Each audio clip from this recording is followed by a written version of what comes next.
The movie is Heretic, which was written and directed by Scott Beck and Bryan. The film is a thriller with horror elements that follows young Mormon missionaries Barnes and Paxton, who one day while canvassing happen to knock on the door of a Mr. Reed. The two missionaries quickly find themselves trapped in Mr. Reed's home, where he ends up doing most of the preaching. Barnes and Paxton are forced to beat Mr. Reed at his own game if they hope to escape with their lives. So I knew Hugh Grant was a good actor before this, but his performance in this opened my eyes to just how good he is. Mr. Reed is a complex character with a lot bubbling beneath the surface, and Hugh Grant expertly showcases this with subtle changes to his expressions and his intonation.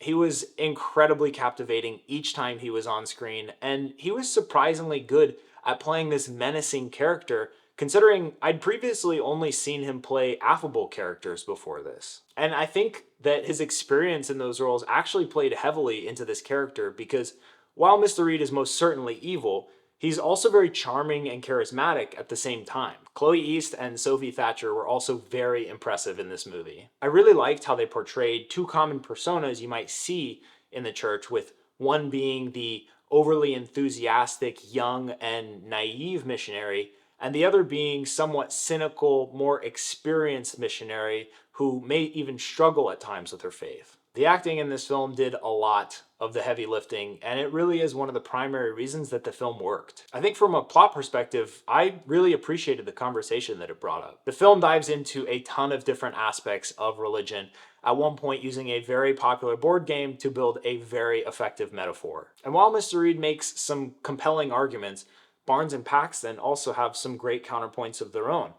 And the filmmakers were able to just create this great balance between those two arguments that allows the viewer the opportunity to come to their own conclusions, which is something I always appreciate in a film, but it's particularly effective in this one. The cinematography was brilliant, and it's one of the main reasons that this thriller often feels more like a horror film. The cinematographer was actually Chung-hoon, who famously did the cinematography for films like Old Boy and Last Night in Soho. He did a wonderful job using his creative choices to build and maintain suspense and to further highlight the themes that were presented. His use of extreme close-ups on each of the three main characters, the symmetry in the composition of the shots, and the lighting and shadows all gave much deeper meaning to each scene and interaction throughout the film. I think my biggest critique with this film is with the third act.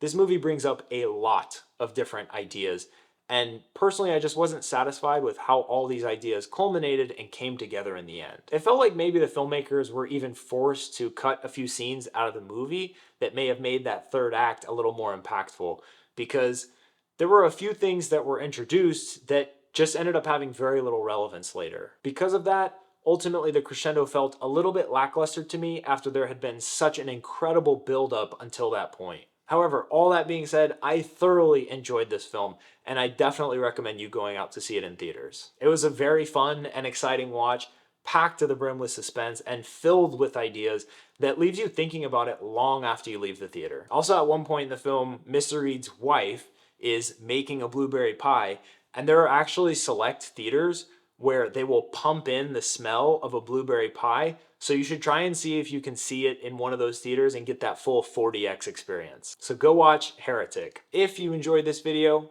please like it, add a comment letting me know what movie you think I should review next, and subscribe to my channel. I'm working to put out a movie review each week, so subscribe to stay tuned.